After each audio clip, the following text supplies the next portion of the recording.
Welcome back with another topic. It's called Michelson interferometer. It's related to physics topic. और इस video में हम Michelson interferometer के बारे में बात करने वाले हैं। माइकलसन इंटरफेरोमीटर को इंट्रोड्यूस किया था बाय अल्बर्ट माइकलसन इन 1881। ठीक है, अब माइकलसन इंटरफेरोमीटर क्या होता है? माइकलसन इंटरफेरोमीटर एक तरह का इंस्ट्रूमेंट होता है, ठीक है, जो किसी भी वर्क पीस की डायमेंशन या उनके फ्लैट टेस्ट मेजर करता है। मतलब माइकलसन इंटरफेरोमीटर की हेल्प से अपन क्या करते हैं कि जो वर्क पीस सेट किया हुआ होता है अपन ने, वर्क पीस क्या होता है, कहाँ होता है, वो मैं आपको आगे डायग्राम के थ्रू समझाऊंगा। तो उसकी जो डायमेंशन होती है या उसका जो वर्क है, कितना मूव हुआ है, इस इंस्ट्रूमेंट की हेल्प से अपन को पता चलता है। ठीक है, और माइकलसन इंटरफेरोमीटर से रिलेटेड एक चीज और की, ये जो सब्जेक्ट होता है ना माइकलसन इंटरफेरोमीटर, इसको अपन मीटरोलॉजी में पढ़ते हैं। मीटरोलॉजी मतलब एक तरह का मेजरमेंट ऑफ साइंस या साइंस ऑफ मेजरमेंट, जो भी बोल दो, उसे हम मीटरोलॉजी बोलते हैं।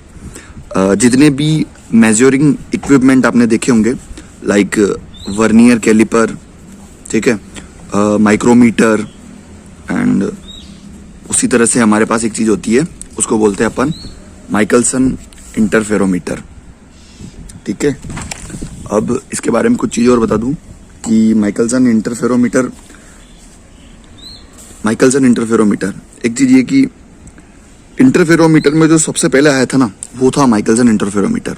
अब माइकलसन इंटरफेरोमीटर की क्वालिटीज क्या क्या है, अगर इसकी थ्योरी लिखना चाहें तो first thing is oldest type, सबसे पुरानी तरह का है, ये सबसे पुराना है, सबसे पहले आया था तो ऑब्वियस ही बात है सबसे पुराना है।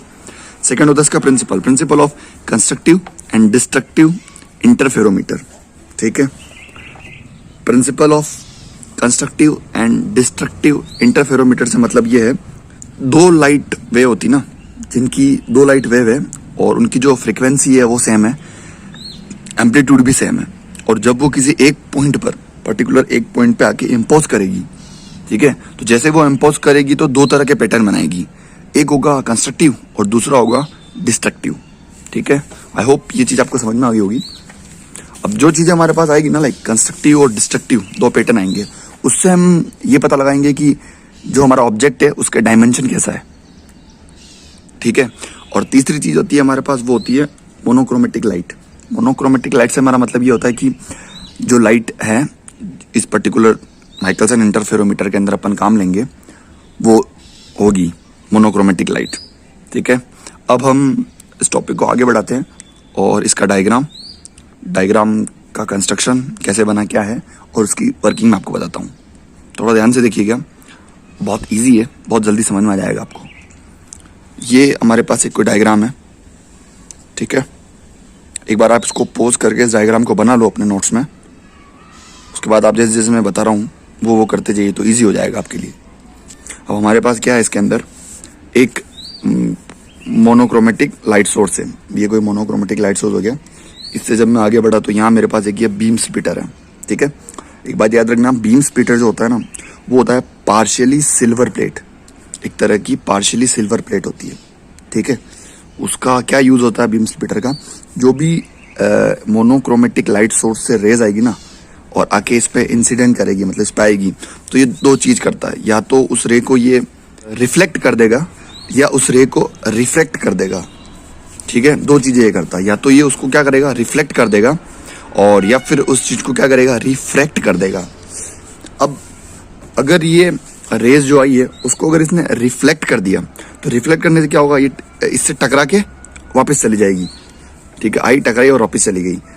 लेकिन अगर इसने उस पर्टिकुलर रे को रिफ्रैक्ट कर दिया तो रिफ्रैक्ट का मतलब ये है कि ये उसको अपने अंदर से पास होने देगा, आगे की तरफ चली जाएगी। ठीक है, तो ये बीम स्प्लिटर क्या करता है, जो मोनोक्रोमेटिक लाइट सोर्स जो भी रेज आती है, आधों को तो ये रिफ्लेक्ट कर देता है और आधों को ये रिफ्रैक्ट कर देता है। ठीक है, उसके बाद बीम स्प्लिटर के बाद एक चीज आती है हमारे पास, वो है हमारे पास ये कंपनसेटिंग प्लेट। ठीक है, और एक बात याद रखने वाली है वो ये है कि कंपनसेटिव प्लेट को कभी भी अपन जब मोनोक्रोमेटिक लाइट सोर्स यूज में लेते हैं तब उसका यूज नहीं आता है। ये तो मैंने आपको पूरा डायग्राम समझाया है, इसलिए मैंने ये चीज बता दी, ये यहीं कहीं आती है। ठीक है, उसके बाद जस्ट आगे बढ़ेंगे तो मेरे पास एक M1 मूवेबल मिरर है, ठीक है, जिसको अपन डिस्प्लेस कर सकते हैं, राइट या लेफ्ट, आगे या पीछे कर सकते हैं। And second thing is M2 fixed mirror, इसको मैं डिस्प्लेस नहीं कर सकता हूँ कहीं भी, ये फिक्स्ड है। उसके बाद नीचे की तरफ आएंगे तो यहाँ पर एक आई, या इसको अपन डिटेक्टर बोल सकते हैं, कि यहाँ पर जो भी चीज़ है वो अपने को इस पर्टिकुलर पॉइंट से दिख जाएगी, जो भी पैटर्न बनेगा हमारा, ठीक है। और इसके अलावा एक चीज़ और, it works upon the principle of division of amplitude, ठीक है, ये एक चीज़ याद रखना, ये काम करता है इसका डिवीजन ऑफ एम्पलीट्यूड के ऊपर, ठीक है। और बीम जो स्प्लिटर होता है ना, ये जो बीम स्प्लिटर मैंने रखा है, ये इस मूवेबल मिरर से 45 डिग्री पर प्लेस्ड होता है, ठीक है। ये जो हमारे पास मूवेबल मिरर है, इससे 45 डिग्री पे ये रखा हुआ होता है, मतलब जो एंगल बन रहा है ना 45 डिग्री बन रहा है इससे, ठीक है। ये तो था इसका डायग्राम और इसका कंस्ट्रक्शन। अब मैं आपको इसकी वर्किंग के बारे में बताता हूँ कि इसकी वर्किंग कैसे होगी। तो इसकी वर्किंग में सबसे पहले क्या करते हैं, हमारे पास एक मोनोक्रोमेटिक लाइट सोर्स है, यहाँ से एक रेज निकल के जैसे ही बीम स्प्लिटर पर टकराएगी, ठीक है, तो मैंने आपको बताया था बीम स्प्लिटर या तो उसको रिफ्लेक्ट कर देगा या इसको रिफ्लेक्ट कर देगा, ठीक है। तो जो ये हमारा M2 मिरर है ना, ये फिक्स्ड मिरर, इसकी तरफ तो रिफ्लेक्ट किया, और जो हमारा M1 मिरर है इसकी तरफ इसने रिफ्लेक्ट किया, ठीक है, ये चीज समझ में आ गई। अब क्या होगा, जो रिफ्लेक्टेड वेव थी ना फिक्स्ड मिरर की तरफ जो रिफ्लेक्ट हुई थी, वो वापिस से टकरा कर नीचे की साइड आ जाएगी। ये यहाँ से रिफ्लेक्ट हुई और इससे टकरा के नीचे की साइड आ गई, लेकिन जो रिफ्लेक्टेड जो वेव्स थी ना वो ट्रेवल करती रहेंगी, ठीक है।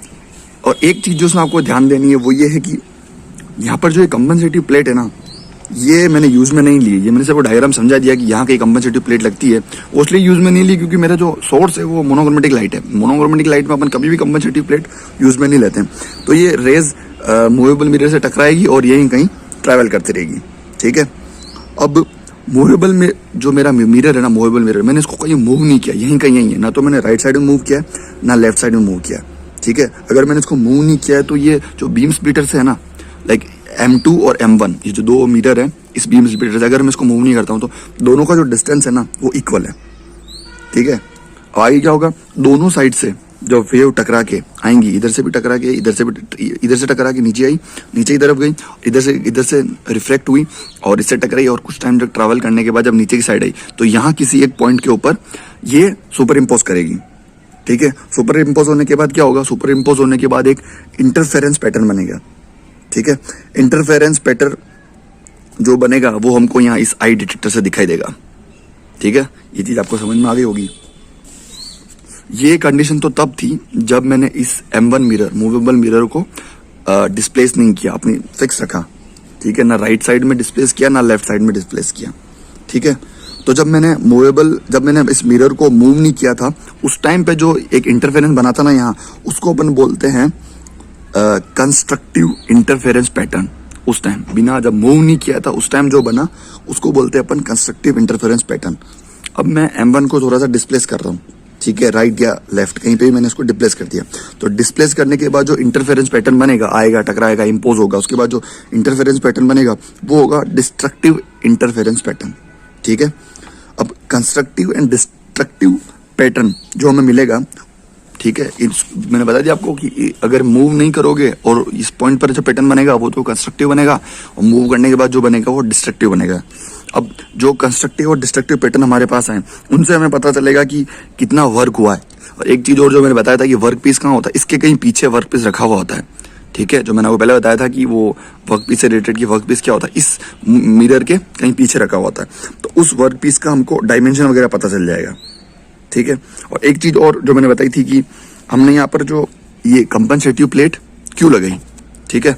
तो कंपनसेटिव प्लेट लगाने का रीजन ये था कि कंपनसेटिव प्लेट हमने मोनोक्रोमेटिक के अंदर यूज नहीं की थी, ठीक है। ये कंपनसेटिव प्लेट हम तब यूज करते हैं जब हमारा जो सोर्स हो ना वो हो व्हाइट लाइट।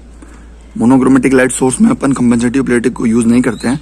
कंपनसेटिव प्लेट को अपन यूज कब करते हैं, जब हमारा जो सोर्स हो वो हो व्हाइट लाइट, ठीक है।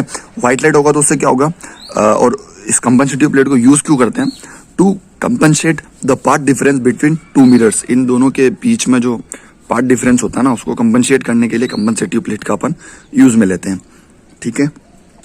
इस पार्ट डिफरेंस को इक्वल करने के लिए हम कंपनसेटिव लगाएंगे, ठीक है, लेकिन कब लगाएंगे, जब हमारा ये सोर्स कौन सा हो, व्हाइट लाइट सोर्स हो, ठीक है।